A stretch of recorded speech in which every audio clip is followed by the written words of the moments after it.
Hello, everyone. This is Dr. Catherine Kelly, and today I'm going to bring a message to you about how fear breaks our hearts. And I'm going to explain that a little bit in just a few minutes. But, the thing I want to really emphasize is that right now we are going through a period of a lot of fear. I had someone come in yesterday saying that they are much more afraid to be in their house alone, whether it's at night or during the day.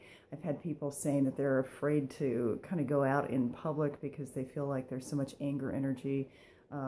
Other people are saying that they are more and more afraid that they're not going to sort of achieve their goals. There's this fear about not having health care. There's all these really big fears that are out there. And, we talked earlier in videos about the fact that this campaign, presidential campaign, really stirred a lot of fear energy in people, and a lot of people jumped on board. A lot of people kind of drank the Kool-Aid in one way or another, meaning that they whatever fear was already in them, it just stimulated, and it just kept growing and growing and growing. And so we're seeing all this stuff happen right now.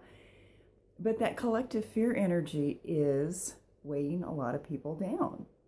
If you're feeling really tired right now, if you're feeling kind of, kind of blah, kind of heavy, kind of hopeless, helpless, all that kind of stuff, we also have to remember, as I've tried to emphasize and remind people through the last few months, is that fear energy, that collective fear energy is playing on us individually. So our own stuff, and believe me, we all have stuff, but our own stuff is feeling heavier, it's feeling more magnified, it's feeling more pronounced. A lot of people are throwing in the towel, but on the other hand, a lot of people are just kind of immobilized right now.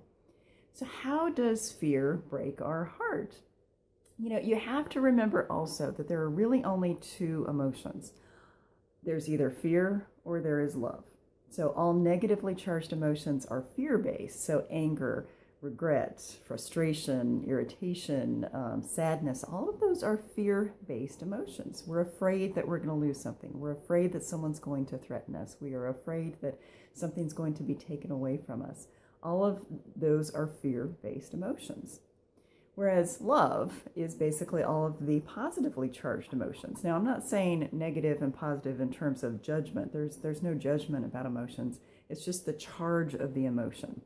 So the positively charged emotions like joy and happiness and glee and excitement and all of the positive things, the things that bring us energy, those are all love-based.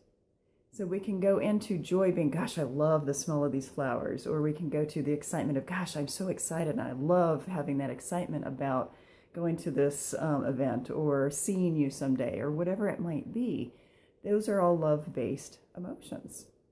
So what's happening in the world right now is that a lot of hearts are being broken.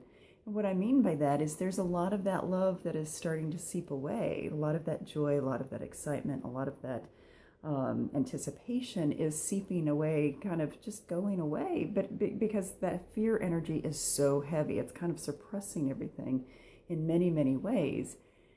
And so we have to really think about, do we want to let that fear energy get us? Because if we do, then we're basically just existing. We are not living. And so that is how fear can break our hearts.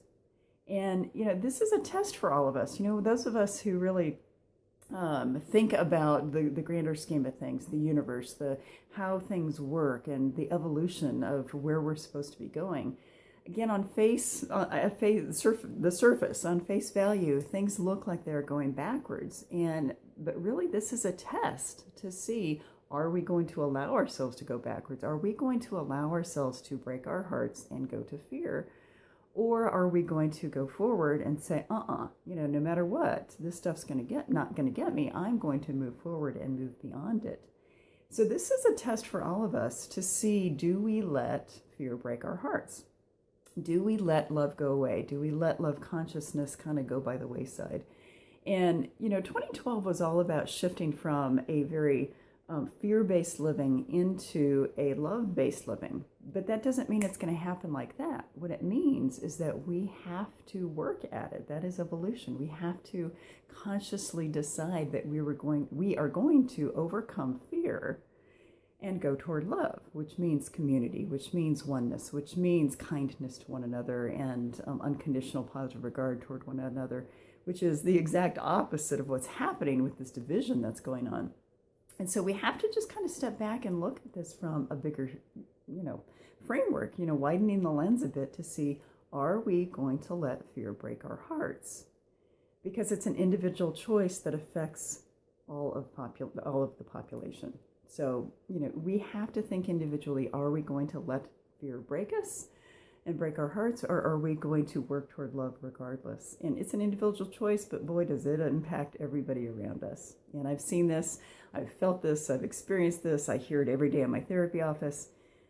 And so we have to make those individual choices and see where we're going to go. In my mind, I'm choosing the love path, and I am surrounding myself with people who are loving and caring and conscious and moving forward, and trying not to really focus on the masses and the energy that's out there that is going toward fear. So give that some thought, because I think it's really important for us to do our own assessment of, are we letting fear break our hearts, and are we letting ourselves go down the tubes rather than bring ourselves into that light of love and that positive, wonderful energy. So I hope that gives you something to think about. Have a wonderful day and choose love.